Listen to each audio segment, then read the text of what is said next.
Welcome to the third in the neighborhood series of the Land Banking Information Sessions. My name is Andrea Mason. I'm the senior manager of a division within the mayor's office called Newark People's Assembly. And we aim to bridge the gap in communication between the public and City Hall. I'll discuss a little bit more about that in a few. In the essence of time, though, we're going to do things a little unconventional. The mayor has to leave, as you know, we have quite a few things going on in the city all the time. So I'm going to ask the mayor to speak first. I want to acknowledge, though, before the mayor speaks, our councilman of the North Ward, Anibal Ramos.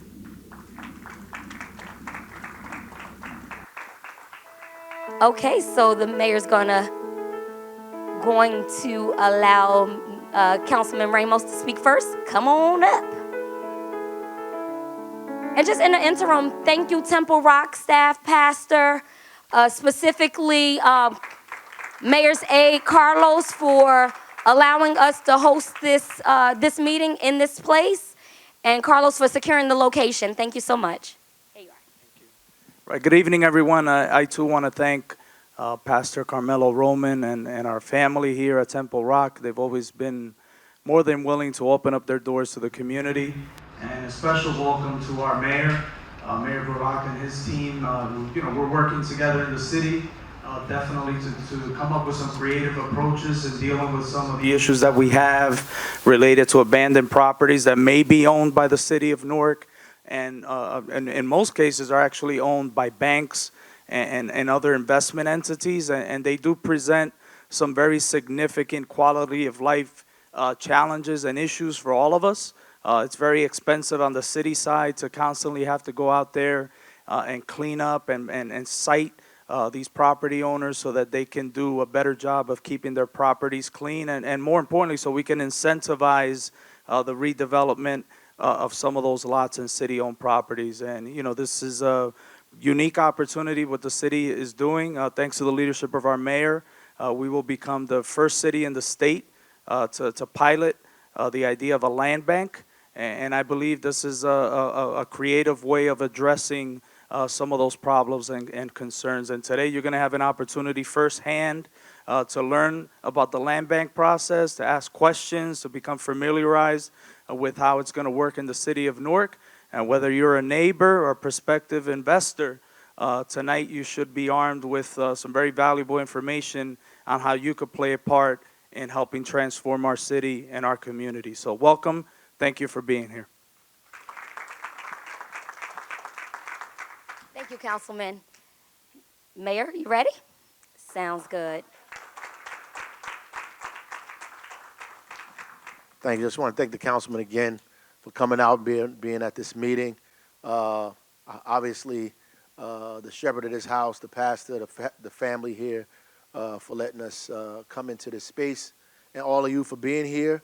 I want to thank Andrea and Levita with the People's Assembly for organizing this, Burnell and his whole team at Newark Community Economic Development Corporation, which will be our land bank corporation. I want to thank them for having these community meetings. It's incredibly important for us to do this. As the councilman said, we'll be the first city in the state to enact land bank legislation. We actually fought for it very hard. Partner with the state, the legislators in our assembly and senators and the governor to make sure that this happened. So I know you see pictures of houses in a community that are blighted, and they're showing you the before and after. The land bank is much more than just refurbishing property and turning them into homes. It's also opportunities to build parks. It's opportunities to give you access to side lots of your home. It's an opportunity to build public community centers, different things that you can do, and we can be more creative with the land bank than the bureaucracy that it takes to do things in terms of the city. Does the land bank have opportunity to begin to see some of the properties that the city can't? Land bank may have the authority to do those things that the city does not have the authority to do. If you get a city property, it may take you a couple of months to a year before you even get a chance to even get your hands on any of it. I mean, the land bank will allow you to do it a little quicker. And the land bank is completely, at least primarily in its inception targeted at the folks in this community, the folks in the city, trying to get them to be a part of the development process, either by owning property themselves, imagining the property on their block in a different way, having a direct say-so in how these things are developed. It is an easier way for you to engage city property or property in your community, on your block, to figure out what you want your block to look like, how you can buy property on your block and sustain it at the same time. So it was already stated as an opportunity for us to also attack blight, which leads to crime and drug activity and rodents and public health problems and drug addiction and all kinds of stuff that are associated with this kind of blight. Gives us a chance to address those things. Gives us a chance to repair and redevelop neighborhoods that have been difficult to repair for long periods of time. Some of these properties have been abandoned for 30, 40, 50 years, and blighted property kind of begets other blighted property. You have 3 or 4 abandoned properties on your block. Before you know it, you have a 4th one. And we want to reverse that trend, and we think this is an opportunity for us to do it in a very creative way to do that. The Land Bank is not a city agency, though the city has some relationship with the Land Bank in one way or another. It is not a city agency. I know at the last meeting that I attended, people were asking about city opportunities. Based on MOUs or other kind of agreements that we have with the NCDC, with the Land Bank Corporation, there are things that we can do, whether it's abatements or other kinds of things that come with that, programs. But the Land Bank is an entity by itself and is designed that way purposefully. This is not the only city in America that has a land bank, by the way. So there are other cities around the country have been organizing and playing with land banks for a long time to address what we're trying to address, the kind of blight that goes on. Places like Detroit, places like Philadelphia, like places like California, they deal with all these blighted properties. Land banks step in and kind of manage those properties for them, dispose of them, get them into private hands, get it back on the tax rolls, begin to repair and fix neighborhoods. So that's why we're here. I don't want to take up the whole meeting, so I'll bring Andrea back up. But I just wanted to make sure that you know that we are 100% supportive of this in the administration. We birthed this thing. We believe that it is a vehicle, a tool that we've been missing in the city for decades. And it's an opportunity for us now to do some very, very creative things that in and of itself we will not be able to do without the presence of a land bank. So thank you. Thank you, Mayor. So we're going to get into meat and potatoes of the meeting. I will talk about Newark People's Assembly a little later. But while the mayor's still here, councilman is here, we're going to start the information session. So without further ado, I introduce to you President and CEO of Newark Community Economic Development Corporation, Burnell Hall. Thank you, Andrea. I just want to echo the sentiments of both the mayor and the councilman. I want to thank Temple Rock and Pastor Roman for opening the doors for us to pass critical information to the community. And I just want to thank all of you, civic-minded, very much engaged residents of Newark for coming out. We love the opportunity to come to the neighborhood and to give you information that will help you determine how you can shape your neighborhood going forward through this tool. I also want to just echo, because I think the mayor really understated the Herculean effort that both he, the council, as well as the governor and many others from grassroots organizations all the way up to, like I said, the governor's office, that they put in over the last 9 years to bring this concept forward. It's a powerful tool, first and foremost, to eradicate blight and address a lot of quality of life issues, but it wasn't an easy task at all to bring us to this point. So a big round of applause is necessary, because it's been 50 years in the making and 9-year lift, and it should not be understated in any circumstance. But without further ado, I want to get into the land bank, really sharing information that we learned from research over the past 3 to 4 months and our travels to other land banks. The mayor said something before we get into the presentation that we should really absorb. There are roughly 170 land banks throughout the country, and those land banks have really kind of laid out patterns. So we were able to really look at best practices throughout the country. And a lot of this presentation, given that we're still in the process of formulating the land bank and enacting the ordinance that will launch the land bank, a lot of these practices you'll see tonight are really based on things that are happening in other parts of the country. And I just want to emphasize that because, you know, a suggestion is not necessarily final, so I want to make sure we're able to delineate what's a practice and something that we want to put out before you and get your feedback on versus something that's already in tow and moving forward. So without further ado, thank you. So we did this obviously in Spanish and English. I'm going to talk through it. We will release this written document once we have given presentations at all wards. This is the third ward that we visited so far given this presentation. We have 2 more to go next week, and then we'll make these documents available on our website as well as through our email distribution list. So let's talk about what a land bank is. A land bank is a not-for-profit organization that is formed to repurpose blighted, abandoned, and vacant properties that are currently not generating any property tax back to a city's tax roll, right? There's a lot of ways in which you can do so, but that is pretty much the emphasis behind creating a land bank. The Newark Land Bank was, the state legislation behind the Newark Land Bank was enacted on July 10th via the work of the mayor as well as Governor Murphy. As the mayor mentioned, the land bank here in Newark will be administered by the Newark Community Economic Development Corporation, which is a group I lead, and we'll talk about the team members at the end of the presentation. Next slide, please. So you can think of a land bank. Actually, the word land bank is a bit of a misnomer. It's not a bank of property. It's actually created to break up the banking of properties by people who have amassed the properties but have not, for whatever reason, begin to redevelop those properties in line with the city's redevelopment goals. So a land bank's goal is to, whether it's properties that's abandoned via tax lien foreclosures and currently held by the cities, or properties that for some reason or another become tax lien foreclosures via private sector relationships and transactions, the land bank can assemble said properties and then repurpose them for a variety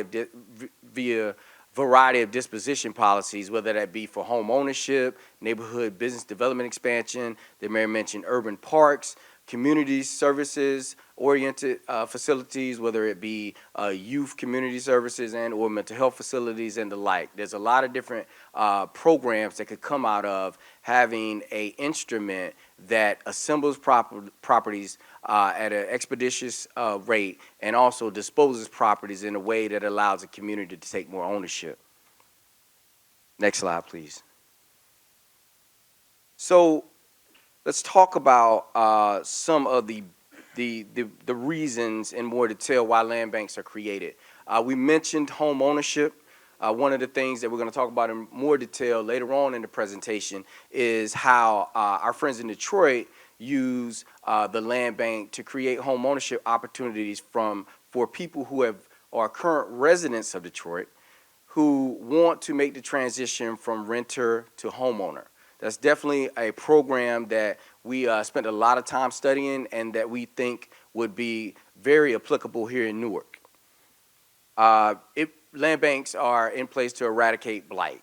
As we know, blight in large proportion in concentrated areas bring about all kinds of quality of life issues, whether it be crime, squatting, depreciation of property value.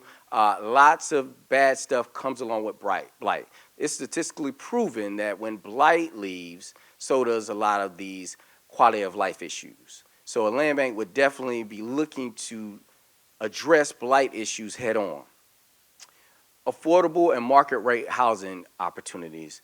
Obviously, many of you living here in Newark, you know that Newark's rent growth has outpaced the nation's for the past 10 years, right? There's a lot of interest in moving to Newark, and as such, rents have risen for quite some time. The land bank will provide opportunities for affordable housing while at the same time making opportunities for middle income participants who want to own or expand their property ownership throughout the city to also have the ability to do that right here in Newark versus moving out of the city into adjacent suburban locale. So the land bank could really be a strategic instrument for creating home ownership opportunities for a variety of incomes. Increased MWBE development and subcontractor participation. This is extremely important in a diverse community such as Newark. As part of what the EDC does, we train MWBE contractors and developers on how to do what they do in a more efficient manner to attract capital, bonding, and bigger contracts. The land bank will give us the opportunity to not only train said MWBE and local developers, but also co-develop alongside them with properties that we would own as part of being the land bank. This will create neighborhood wealth, right? And also employment opportunities for people here in Newark, because what we found is small businesses, whether it be real estate development or the like, they tend to hire local, they tend to buy supplies locally, and they don't tend to move when they grow within the city that gave them those opportunities. Expanding neighborhood business opportunities. There are a lot of situations around the cities where you'll have a store that's next to an abandoned store or a space, a retail space that's closed out. We want to, as part of the land bank's functionality, give these retail owners who have fought the good fight and stayed in business despite vacancies that are adjacent to their properties, the ability to knock down the wall and expand their business as their business justifies said expansion. Right? That we saw that a lot in our travels to Philadelphia, and we think that'd be great for many of our business community stakeholders here in Newark. Increased property values. I know that kind of scares people because of the potential for increase in taxes. But one thing we saw today, CNBC had a report come out that said Newark is actually the #1 city in the country that is at risk for depreciating home values, which is also not good, right? A land bank that follows the strategic plan of the mayor, right, which addresses a variety of neighborhood-based issues, could stabilize home values by A, eradicating blight, and then B, giving people from different income levels the potential for ownership here in the city. Supporting community goals, the mayor mentioned it, but it's worth mentioning again. The land bank can also do creative things as it relates to creation of urban parks, urban gardens, and also neighborhood-based community facilities that are specific to neighborhood needs, right? One of the reasons why we're going ward by ward, because every ward is different. It has different real estate needs, it has different community service needs, it has different household income level needs, and so we want to hear from you, and we're going to make it easy to hear from you by leaving our information email address at the end of the presentation to get your recommendation, because we obviously want to take all these things in consideration as we continue to massage and finalize our disposition policies.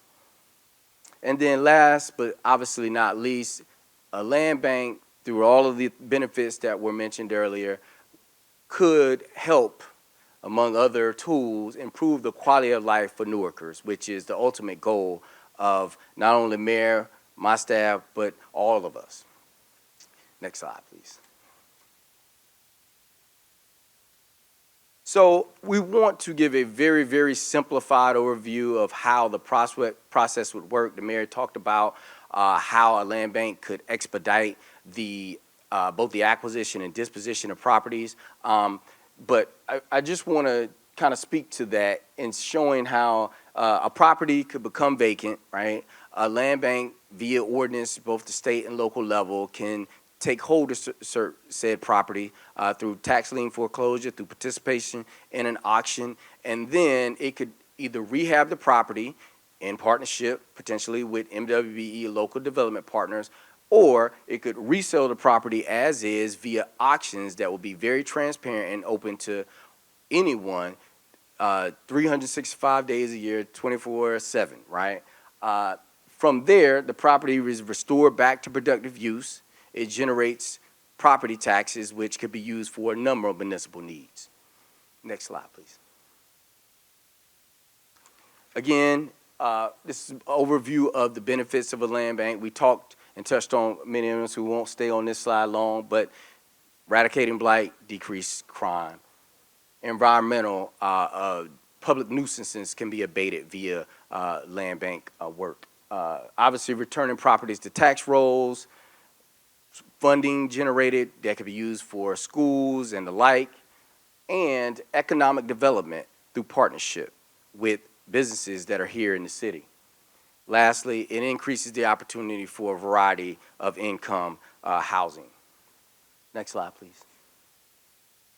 Okay, so I want to highlight some of the disposition policies that we discovered through our travels to Detroit land bank, to Philadelphia, to Grand Rapids, among other land banks that we visited. Again, we put in all caps the word sample because, again, these are not final, right? The land bank has not been enacted. We have no properties under our purview today, but we just want to give you an idea of some of the best practices that we learned about along our travels, just so you have something to respond to when you give us your feedback. So starting from the top, Detroit has a program called Move In Ready, and basically it's a situation where the land bank, whether it does it on its own or does it in partnership with local developers, it actually rehabs properties, and then they basically are turnkey ready to be sold back to the community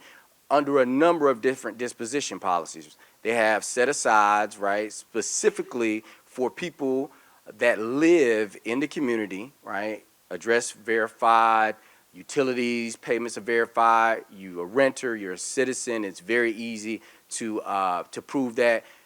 And we set aside properties that will be auctions to people specifically from the city that want to go from renter to owner. Own It Now. It's basically the same program, but it's buying a property as is. Many people are handy, right? So they don't need someone else to build or develop the property on their behalf. They just need access to the property in an expeditious manner. The Own It Now program gives them that option. Buyback program. This was extremely interesting to us because Newark is a city that is 78% renters, right? And so because of that, there are a lot of situations where someone has been a faithful tenant. They pay their bills on time for decades. But for whatever reason, the owner falls behind on the taxes, a lien is placed on the property goes into foreclosure, and now the livelihood of a person that's been very faithful about paying their rent is disrupted. This program would give that party a first right of refusal to buy the property for which they've lived in, maybe raised their family in, before it goes out to the broader market.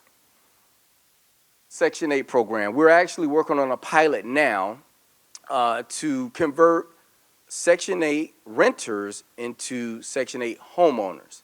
Some of my staff and I have a background working with HUD, and HUD allows Section 8 vouchers who are currently renters to convert the voucher into a mortgage assistant voucher, right? And so one of the things we wanted to do to boost home ownership, or give at least the opportunity for those who want to convert to home ownership at all income levels to do, is basically first get the word out about the fact that your voucher can be converted, and secondly, create partnerships with local financial institutions and the Newark Housing Authority that allows people who want to make that conversion to have properties specifically for people in that situation that want to take their voucher on to a home ownership program.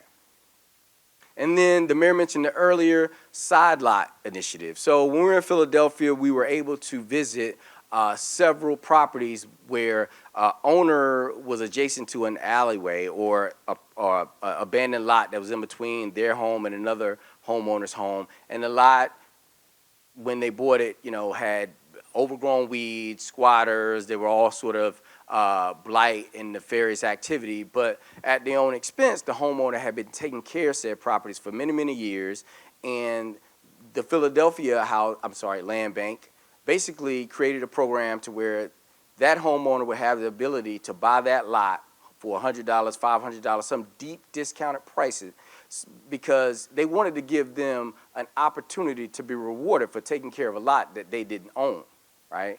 Thereby, A, getting the lot back on the property tax roll, B, increasing the value of that party's home by increasing the size of their property, right? And obviously, the lot then becomes maintained, right? And there's no blight and nefarious activity going on because that lot has now been adopted into ownership. Next slide, please.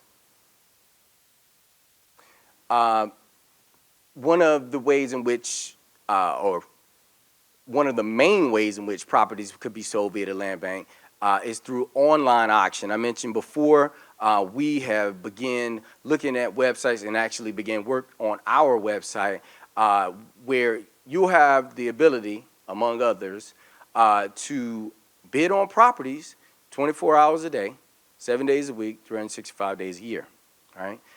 Maximum transparency, right? You'll see what the bid is, how much time you have left to bid, where the property is located. We're going to have market demographic information available about the surrounding areas for the property. So it's really going to be a situation where, even though it's an auction, it's an informed bid.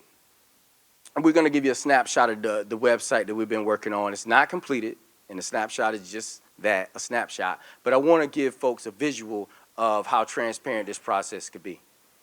Economic development. We talked about retail and neighborhood-based business expansion, but we also really want to use the land bank to do strategic development as well, right? Many times you'll have a situation where the city owns several properties that are adjacent to one another, but then there's a property that has that may have an owner that is not taking care of the property, or the property's behind, and it's really stumping or stagnating the ability to develop a larger scale property, whether it be a grocery store in an area that is currently a food desert, or retail that doesn't currently exist in the area that needs it. We really want to be able to assemble properties for large scale commercial and mixed use development so that we can expedite the mayor and council strategic redevelopment plans. Not-for-profit community partnership. We've already met with the city's community development network and discussed the plans.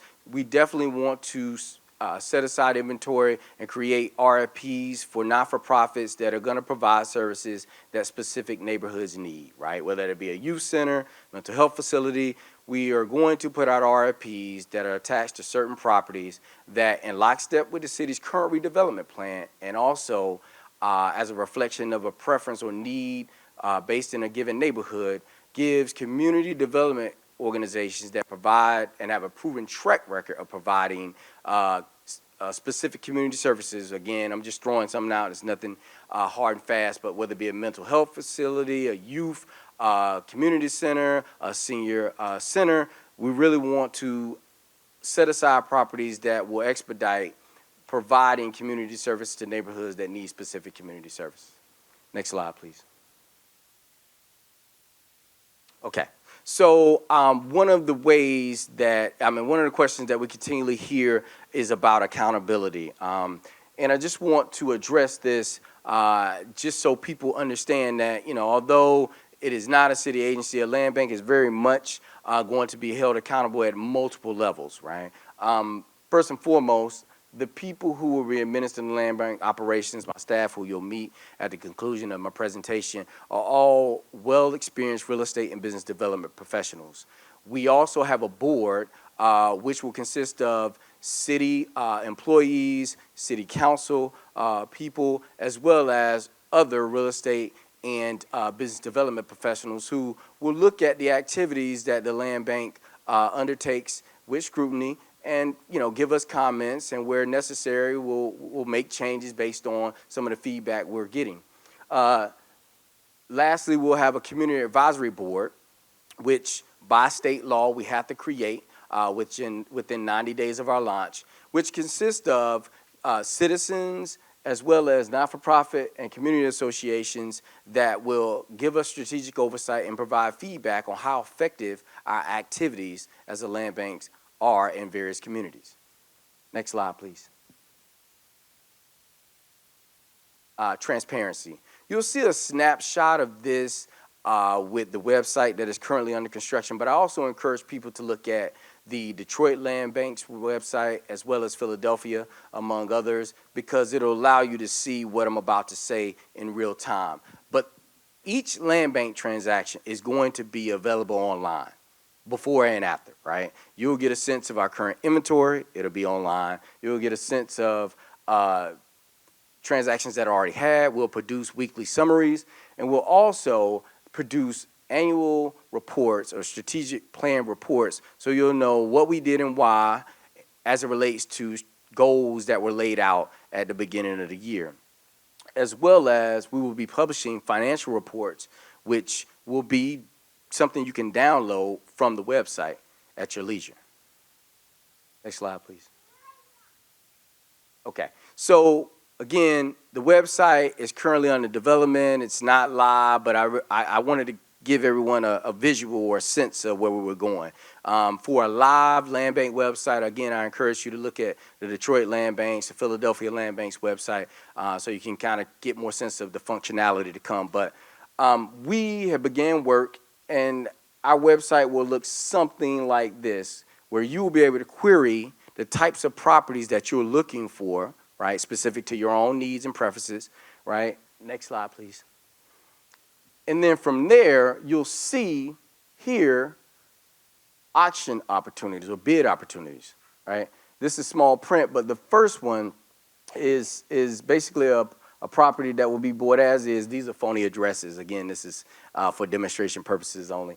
But it says, where the property is, how many bedrooms, how many baths, how big, and then it says 66 hours, 6 minutes, and 56 seconds, which basically says that anybody who falls within that particular auction program, right? Because the auction is going to be delineated. Remember I said there will be programs specific for new workers who want to convert from renters to homeowners.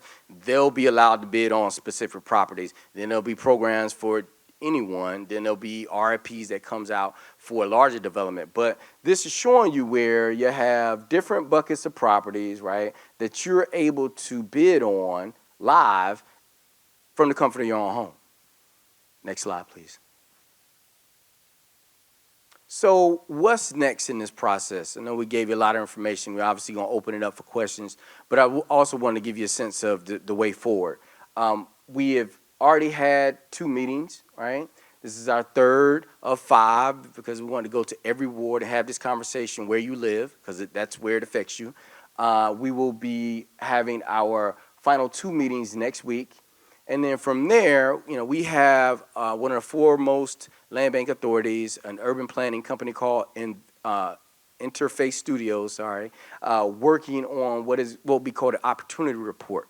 And basically that report will give us a quantification of Newark's blighted, abandoned, vacant property inventory all throughout the city. And then from there, based on her work, and the planner is working in lockstep with our city planner, they will be giving us recommendation on a variety of redevelopment ideals for every ward in the city. And then we will negotiate and finalize the land bank trust agreement with the administration and the city council. And then from there, right, we will decide which properties come to the land bank. All will not come to the land bank. Some will stay with the city, and you'll be able to acquire through the normal process, which I know many of you are already familiar with.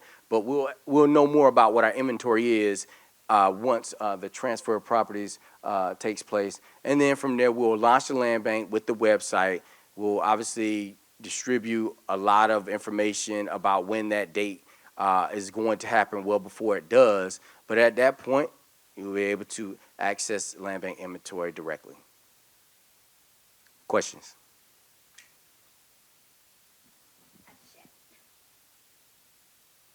So at this time, ladies and gentlemen, I ask that the Newark CDC staff come on up so that the people in the community can meet you and introduce yourselves, and then we'll go to the question and answer period. Nope. Who's first? So now you can put names with faces. Good evening, everyone. Thank you for coming out and joining us this evening. My name is Annette Muhammad, and I'm the VP of Land Bank Operations. I've been with the city for over 20 years and is well-versed in the city processes, dispositions, and so on and so forth with city-owned land.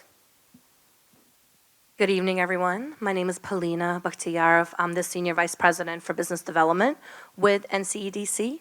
I recently joined the organization. Prior to that, I was working in public housing revitalization in New York, so that's where the HUD experience comes from. And prior to that, I led business development and real estate in Washington, D.C. with the mayor's office. Good evening, everyone. My name is Liddell Robbins. I also recently joined the EDC. I serve as the Chief Financial Officer and the Chief Investment Officer. Prior to joining the EDC, I looked after consumer investments for a $1 billion private equity fund manager in West Africa. It's nice to be with you all. Good evening, everyone. My name is Frank Lenore, Senior Vice President of Real Estate Development for the Newark CDC. I've been with the organization since 2015. Prior to that, I was with the Jersey City Redevelopment Agency, serving in all capacities for real estate development, property management, and et cetera, and I have about 20 years experience in real estate. Good evening, everyone. My name is Roger Johnson. I am a Vice President of Real Estate Transactions with the CEDC. I am also new to the CEDC. Prior to coming here, I worked as an architect for developer, architect, and project manager for a developer in New Jersey. My current role now is also project management with CEDC, and also to to help with the launch of the land bank. Good evening.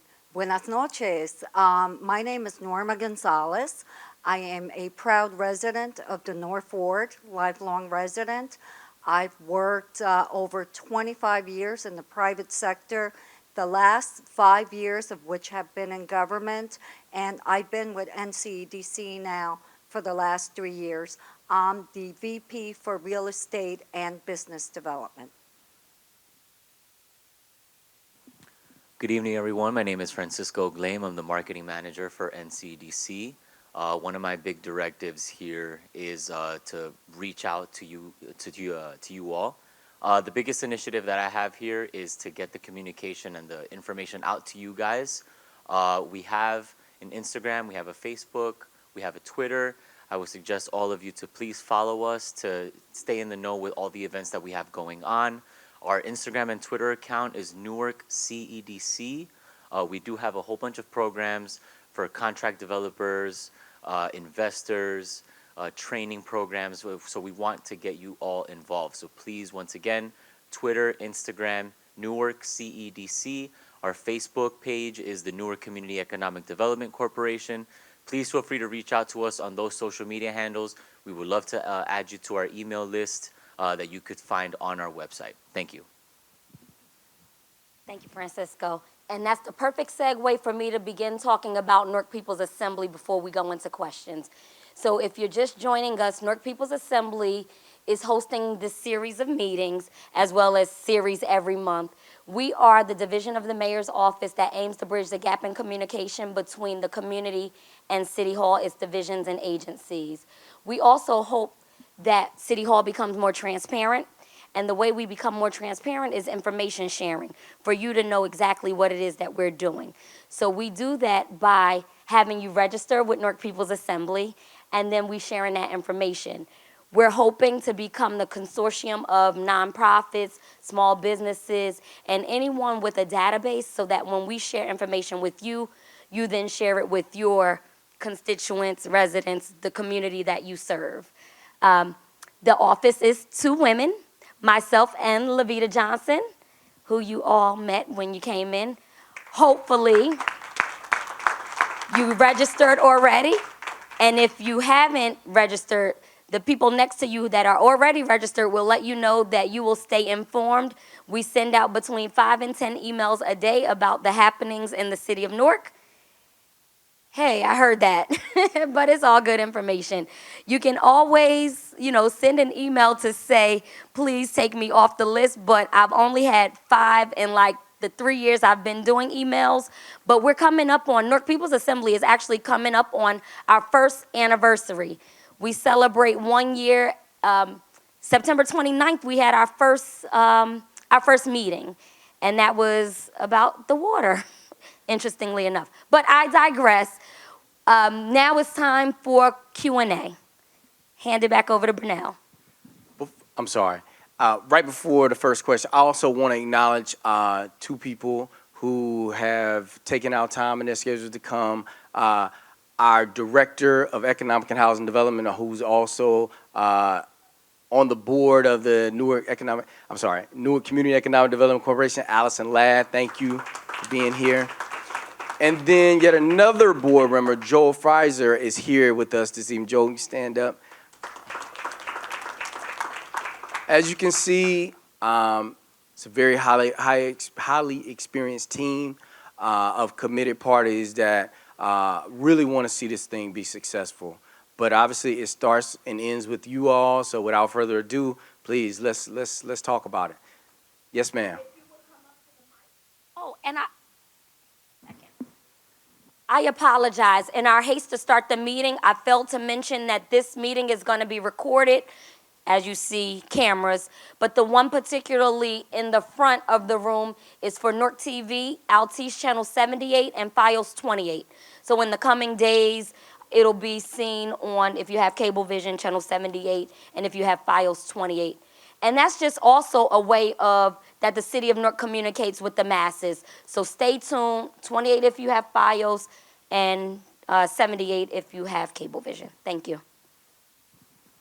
So my questions are brief. I just wanted to know, we can sign up for the email distribution over here or via the social media pages.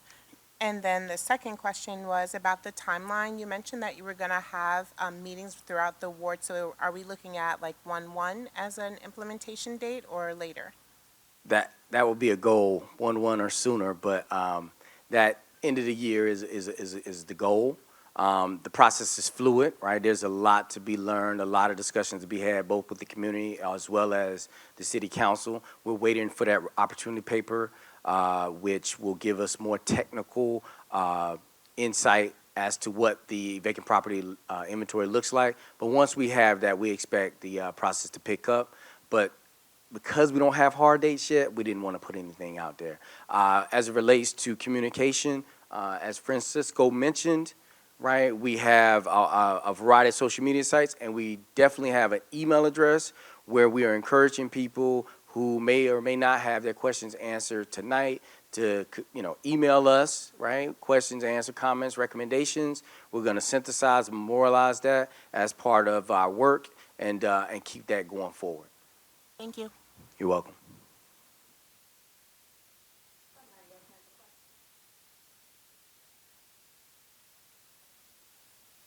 Hello. Hello. My name is Luisa Aponte. I am represent to the organization, two organizations, Mujeres de Ayer, Hoy, Siempre, that's in English, in Spanish, Women for Today, Today, Tomorrow, and Forever. Also, we represent to the Quisqueyanos Unidos, that's organization that represent to the Dominican people in here, United States. My question is, I'm sorry I'm coming a little late. This is maybe my question is, it's okay. Okay, what is the way you can help to, example, my organization We have everything non-profit organization. We have everything by law. But we need one support. We need one place because we have a lot of donation. Then we pay for the storage. It's too much money for every year. Example, the case we have right now is one little girl. She have a paralysis brains. They don't have any documentation. They illegal. But our organization, they support it because we commitment support for 1 year every medical supplies for the little kids. We spend more than $2,000 a month. We don't have any income from any place for the government. Only we working, example, last week we go to travel to Atlantic City. That's money we do support to the little kids. Then we support for the different person. A lot of people, they give a donation and we put in the storage when the people they need, example, the wheelchair, the walking, a lot of team, when the people need, when we go to the storage and handle it and give it to the person they need. Okay, my question is, how is possible you can help our organization for to take one location because we don't have it? So first and foremost, thank you for your work in the community. We appreciate that. We know that's tough. Absolutely. So part of the presentation, we covered that a certain percentage of the inventory is going to be set aside for RFPs or requests for proposals from community service organizations such as yours that are looking to buy a place where they can provide community services. So again, while we don't have the properties now, right, so I want to also manage expectations here. This is sometime in the future. That is definitely one of our mandates, which is creating inventory of community service properties that we would then bid out to providers to develop and purpose those properties to provide community services where needed throughout the city.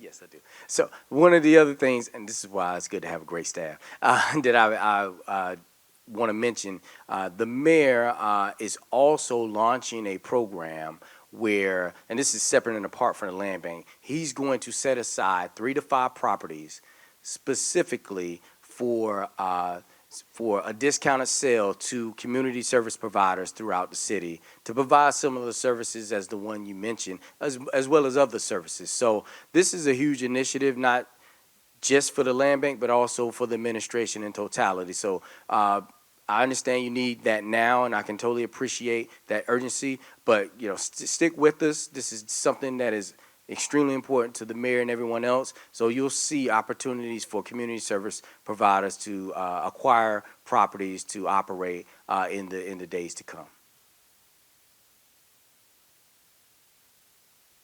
Yes, sir. Good evening. My name is Jeff Bunin. I'm Vice President of Commercial Lending for Capital Lending Corp. And we arrange real estate financing for investment property purposes, residential property purposes, and nonprofit organization acquisition. So we'd love to be able to work with the City of Newark and your organization in getting that done. I live in Bloomfield. We're located in North Bergen, and I will give you my information and see what we can do together. Thank you very much. Thank you, sir. Hello. How long does it take to bid?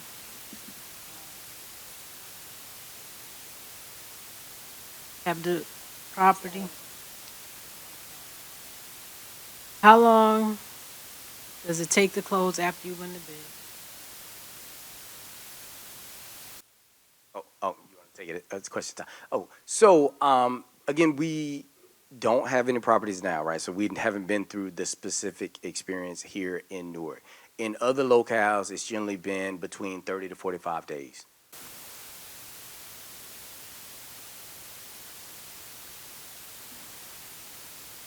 What is the timeline?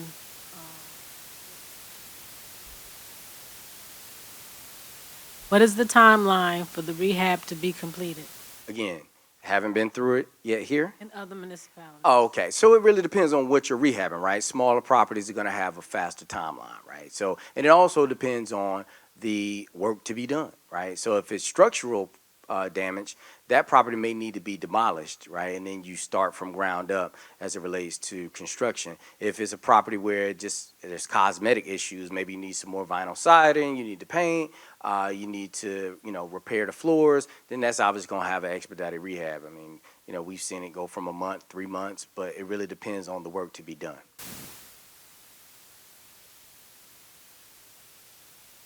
When does the property actually go back into city tax billing? After it's acquired by a private entity, whether it's a private individual or a business that is buying the property from us. Now, the young man over here is an architect. Will the people be able to consult with an architect or Yeah. find your own? So yeah, I mean, it's going to depend on what you're looking to do. Obviously, as we showed on the board, there are situations where people don't need an architect, right? They can buy a property as is. They have an ability to rehab the property themselves, do the work themselves, and at that point, obviously, they don't need our involvement other than to sell the property to them. But we also are positioning ourselves, and you heard a lot about the expertise that we'll have in house, so that we can co-develop with subcontractors or MWB developers that have some capacity but need additional capacity to rehab the properties or build properties after they purchase said properties. So you have to be in partnership in order No, you don't. Right? If you don't need us and you buy a property as is and you have access to architects on your own, then you can. that part. That's what I'm saying. If you don't have access to partnership, do you have a list of architects that we could look at? Yeah. So that's a great question. So one of the things that we're doing even now, and this is separate and apart from the land bank, this is actually just the expansion of the Economic Development Corporation's offerings. We are creating a business directory where we're going to list as many small and local businesses throughout the city of Newark as we can find, right? We're going to delineate the ones that are general contracting companies, printing services, and the like, so that it's easier for people to do business with their neighbors in the city of Newark going forward. We're also going to use that directory as an opportunity to profile MWBE businesses, right? Because a lot of people don't know who's who as it relates to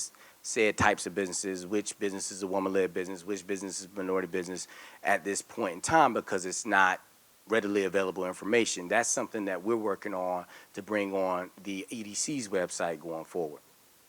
Thank you. You're welcome.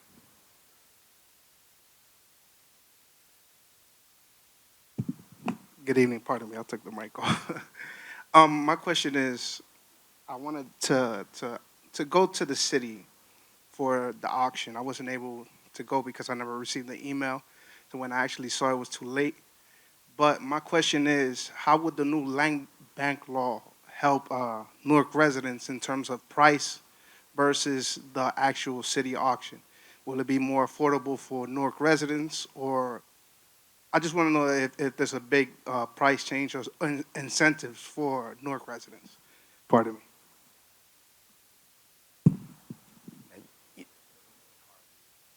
I'm going to take a seat because this little way. Thank you for coming out, and thank you for coming out. So there's going to be programs for different income levels, right? So this question comes up a lot, right? So specific set aside for affordable housing? The answer is yes, right? But will there also be optionality for people who are ready to just buy at whatever price because they want to be in that specific neighborhood? Yes, right? We're really trying to encourage a delineated income base in the city of Newark, right? Which means we don't want to be in a situation where we're pricing people out. So we want to make properties available that are affordable. And then we also want to make sure we don't have a situation where as people make more money, right? You bought that property affordable 10 years ago, now you're earning more income, but there's no option for you to buy a market rate property, so now you're moving to Montclair or South Orange. No, we actually want to keep those people inside. So we actually want to, and it's a very delicate balance, right? We're not going to be perfect, but we want to make housing for all incomes. Also, the reason why I asked is because there's a abandoned lot owned by the city that's next to my house. So I just want to know, are there anything that the land bank does for people that live next to the side lot? That's Yeah, the the side lot program, initiative, right? So yes. yeah, that's exactly one of the initiatives that we really like that we saw in Philadelphia, right? The whole point was someone lived next to an abandoned lot. They were cutting the grass at their own expense, right? weren't getting anything for it because no one can find the owner because that person left town or abandoned the property a long time ago. They have a program specifically for people in that situation where they allow that person to buy that lot at a deeply discounted price, $500, $1,000, what have you, right? And that person now has a bigger piece of property, and that lot now gets maintenance and is also generating tax revenue to the city. So yes, that's definitely one of the programs that we're considering implementing here in the city of Newark.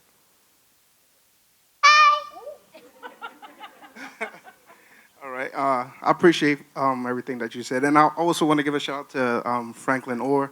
He actually, when I went down to the office, he gave me his direct phone number, answered me a couple questions that I had. So I appreciate you guys. Appreciate that. Good evening. So I know you mentioned as far as creating a delineation depending on income, correct?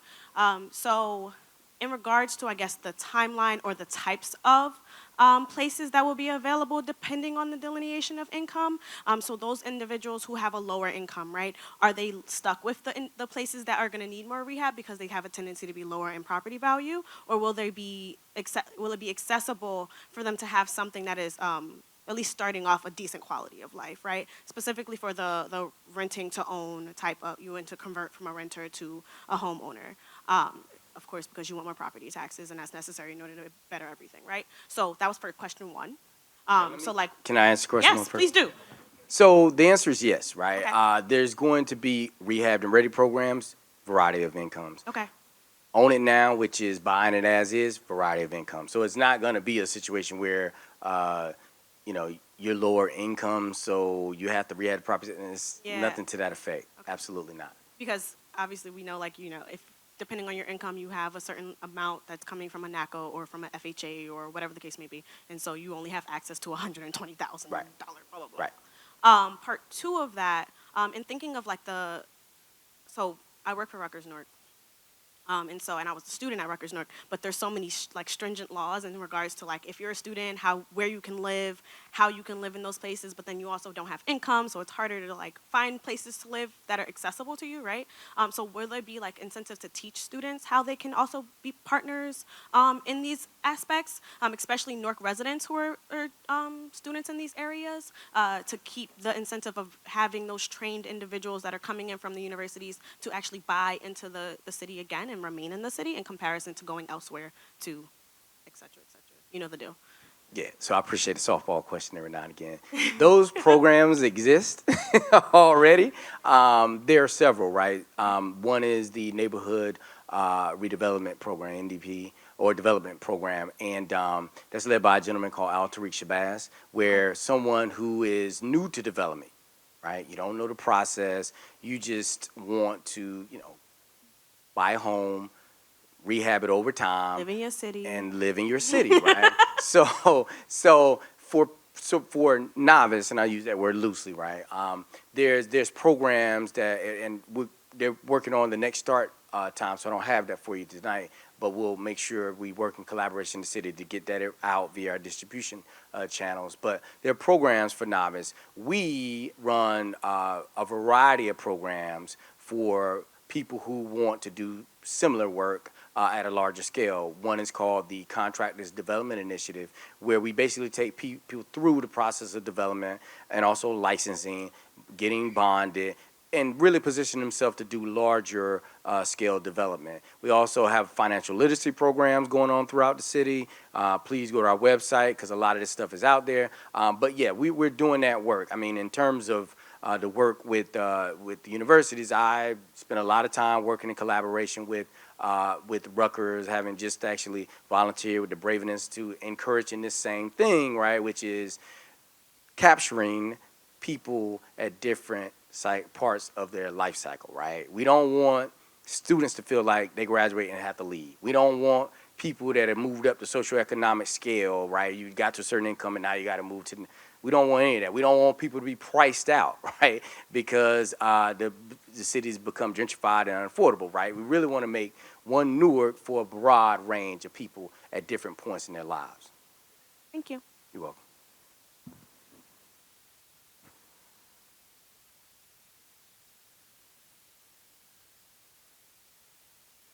Intention of the land bank properties to be lien-free, no back property taxes, and no water bill? So that is not so the mayor mentioned this earlier. So that is really something that is to be discussed with the city because those are all city functions and city decisions, right? So while, you know, you take a property back and the tax lien may go away as part of the transition to the land bank, water bills, that's a different category and not one in which we could speak to tonight, unfortunately. You say land bank properties are auctioned or you set a price? Auction. In many cases, right? So there could be floors, right? Just like with any auction, you can have a floor, right? But at the end of the day, we want to make the process super transparent and open to a variety of parties at any time, day or night, and that's the reason why auction will be a mainstay as it relates to land bank transactions.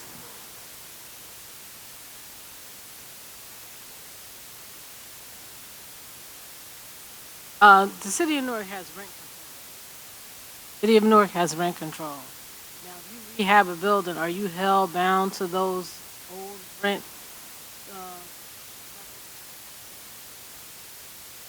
If you rehab a building that you own, as it relates to... So if you get a property. Oh, you're an investor, you buy a property. Right.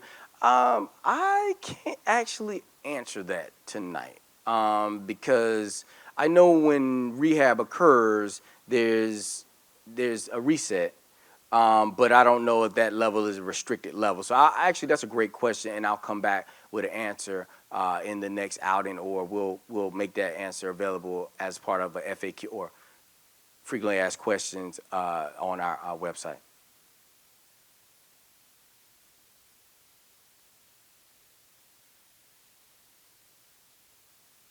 Yes, sir.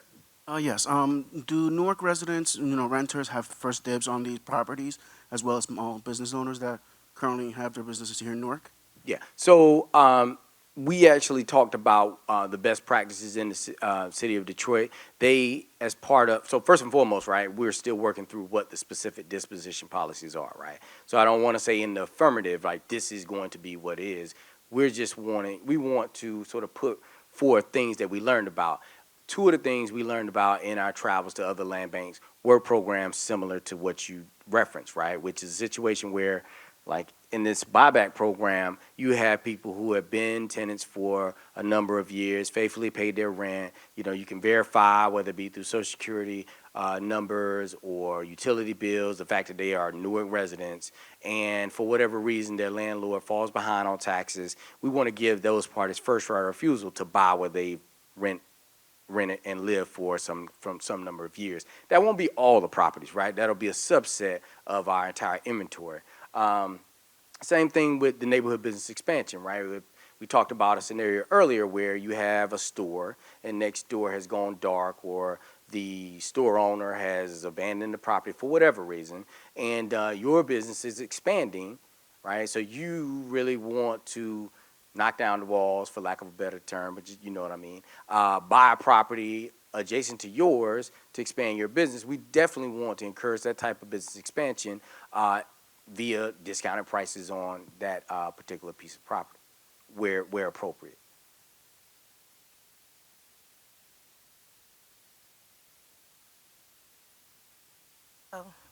Do you also act as a mentorship program, or at least give guidance and assistance to people who are looking to build their capital in order to afford some of these properties? Yeah. Right.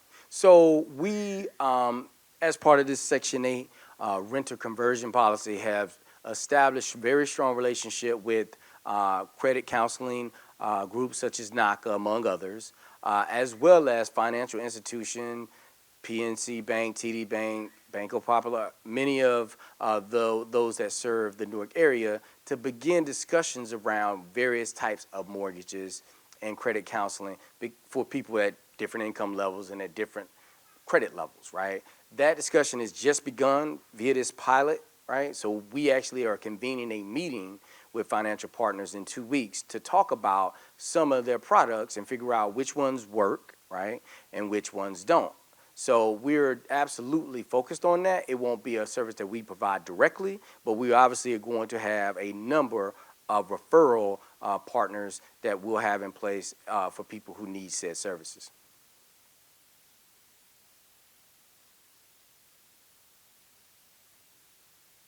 Not so much a question, but more so like a piggyback / suggestion. Can there be a suggestion to those financial partners to differentiate between the types of loans that they're giving and the APRs that are necessary, so that there isn't a repeat of 2008 housing crisis in comparison to the city of Newark? So making sure that those financial institutions are very transparent with the loans that they're giving to the folks that are coming out. So I don't know, I know that you all, obviously it's a partnership and they can do what they want because they are a for-profit organization, but just making sure that it's kind of known the types, right? Making sure there's some type of transparency in that, just a sidebar for that, because the APRs and the fluctuation of those APRs can definitely, create the same blight that we're trying to fight. Absolutely.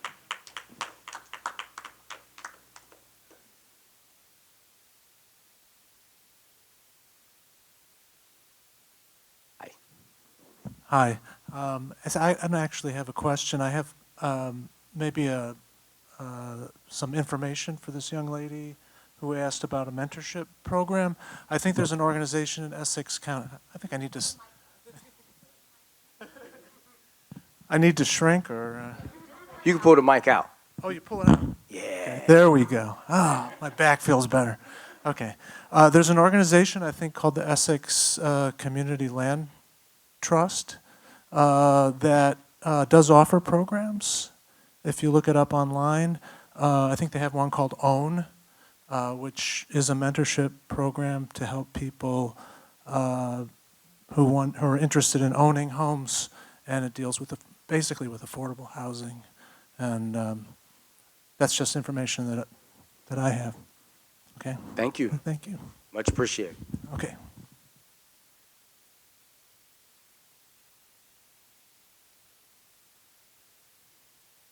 Ladies and gentlemen, this is your time to get all of the information about land banking. It's not now or never, but this is the third meeting, so you get the information first.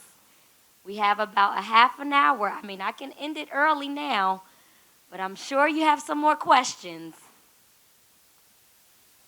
Hi. What is the inventory like? So, overall, is that something you can share? It's currently being determined. Okay. All right. That's actually what the planner that I referenced earlier, that's what she's working on. Okay. Really getting a specific count. So I don't want to throw out loose numbers tonight when we have someone working on that, but we're going to, make that known as we learn. And then what is the ETA on the website being up and kind of going?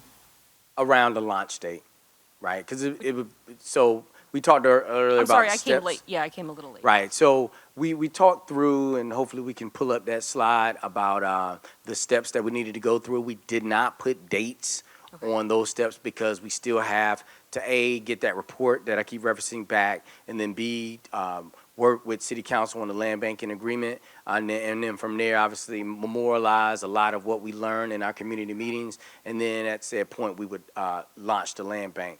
When the land bank is launched, the website would go live. But right now, and I just want to emphasize where we are, we actually don't have any properties under our purview, right? We're just talking about what could happen once we get said properties. Because what our true intention in terms of coming in the neighborhoods and giving these information sessions was to make sure people had information early enough to prepare themselves to take advantage of this, right? If we came out and said it's lunch, blah, blah, blah, then it would be a Harlem, Brooklyn situation. It's like, oh, it's happening to me, and no one told me that this was coming and I had no time to prepare. One of the things I think I really want to emphasize is a great move on the mayor's part is getting out ahead of it early enough so that you know what's coming in such a way in which you can prepare to participate in the way that works for you and your family. Yeah, that's really appreciated. And I guess the last question is, are there, I know you're putting the policies together, but is there a maximum amount of properties any resident can purchase? So actually, that is one of the policies that is currently being discussed. Okay. And that's a great question for this reason. One of the reasons why a land bank is created, because in locales throughout the country, you'll have speculators, for lack of a better term, buy properties that they have no intention of developing for any, number of years. And that's really hurtful in that it stagnates redevelopment in the city in which they have the property, but they don't even live there in some cases. So what a land bank is trying to do is not allow any one individual entity to stock properties and then not redevelop those properties, right? We will absolutely retain law firms that will be ready, willing, and able to enact reversion policies or mandates in our redevelopment agreement. So if we sell or you sell me a property and I say within X number of years I'm going to build multifamily apartments, and then I don't do anything in X number of years, we want to, be in a situation where we take the properties back, right, and put them in the hands of someone who will move forward with redevelopment. Right. But if they are being developed, then you don't have an issue with buying multiple if you're a resident. Right. I mean, if you're doing what you're supposed to do, then we're pushing for generational wealth to be created in the city of New York, right? Okay. That's exactly part of the point. That's what I wanted to hear. Okay. Yes. All right. Thank you.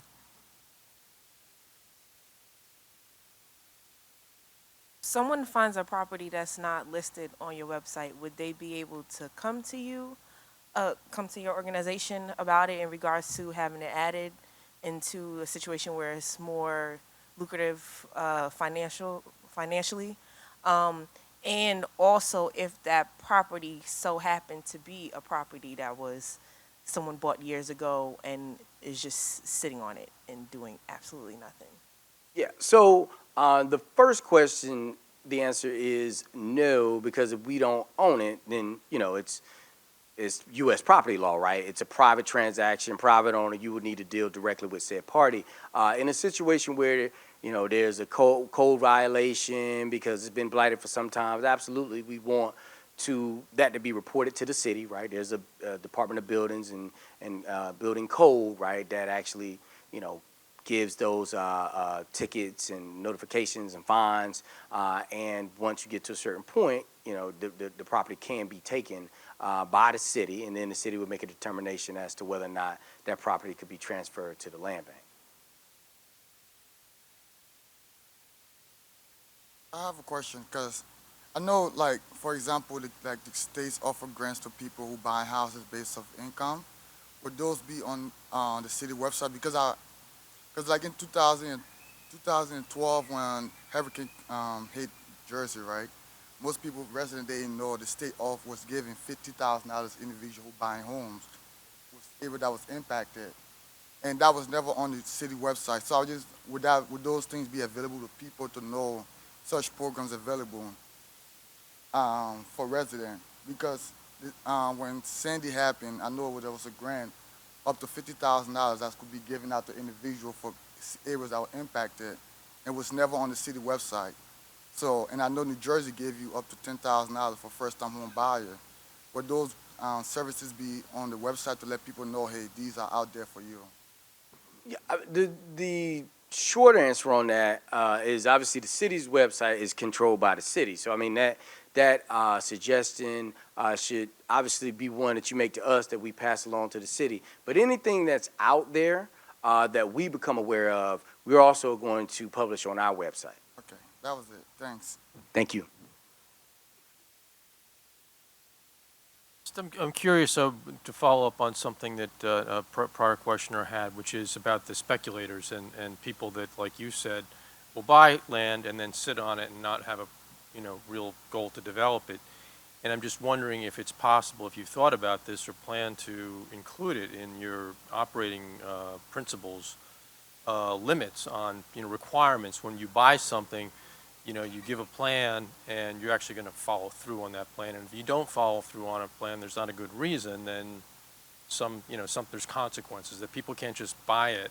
It's one thing to limit the volume, but you could still have lots of people buy this lot and that, other people, but, and just, again, sit on it. So just something to throw out there. Yeah, no, as I said earlier, part of what we're doing as preparation is looking at law firms that are very adept at enforcing what you're referring to, which is reversionary provisions in purchase and sale agreements or redevelopment agreements, right? Our point is to push development forward as efficiently but in line with the city's redevelopment plan as possible. If you're not pushing development forward and it's a property that we sold you and there's that reversionary clause in the contract that we executed and you don't follow said clause, then we will be coming in an attempt to take the property back. How would community members be a part of these committees? So is there like an application process? Do you have to talk or be at certain places? Like, what is the process and what does it look like? Or do you need an affiliation with a specific community organization in order to be on the committee? Like, what does that look like? So the formal committees, as we mentioned, there'll be a community advisory board. That will be something that is constructed and whose memberships will be determined by the mayor and the administration. But there's always a way to be active. I mean, we plan to be extremely transparent on the web, but also very much posting these events or the events in lockstep with the People's Assembly so that you can always come out and we can have these conversations to get information. Specific to tonight, as it relates to how you could follow up if you had an interest in trying to become a part of that community advisory board, you could send an email to us. We'd submit it to the administration with your resume, and then they would make a determination from there. What would happen to the individual who, let's say, they have the money to purchase the property through you guys, and somewhere along the line something happens where they can't afford to meet the timelines for the redevelopment?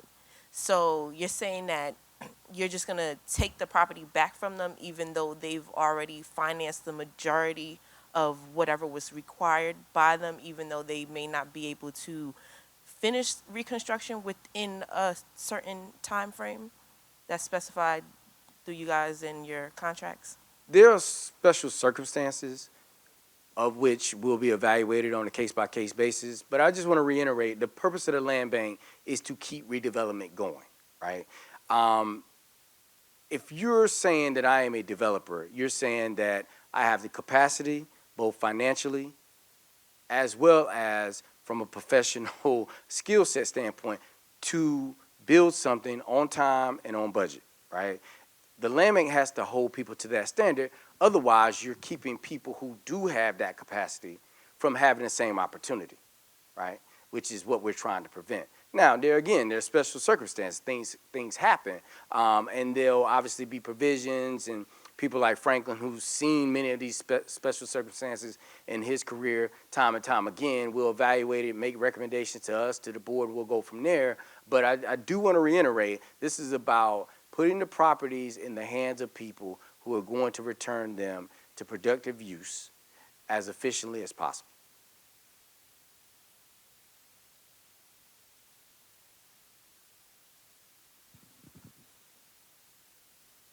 Thank you. So, like in the last 2 days, I've learned a wealth of knowledge, and I'm sure just from the questions that I just heard and the answers given, you've learned a bunch about land banking, just probably more than I did in 1 day than I did in these 3 days.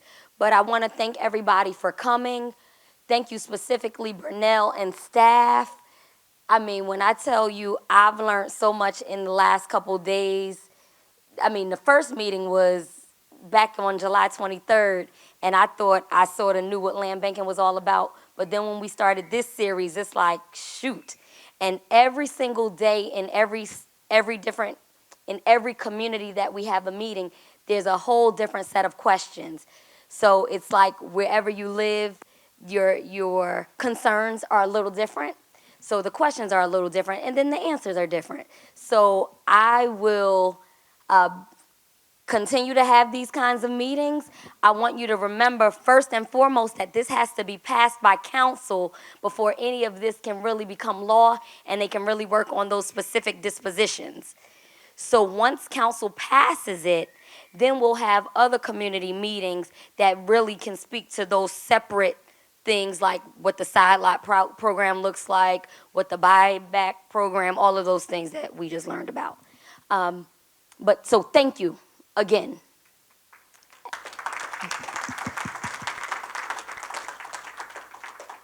And I thank you for your support.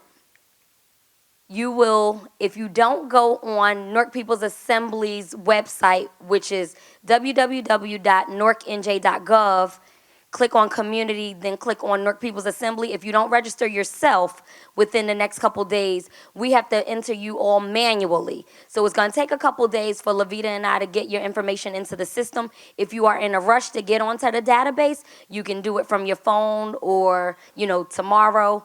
But if you wait for us to do it, I say probably by Tuesday or Wednesday of next week, you should start getting the emails.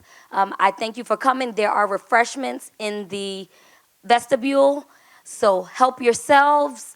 Have a safe and enjoyable weekend. And again, Temple Rock, Pastor George and staff, thank you very much for housing us and allowing us to have the meeting.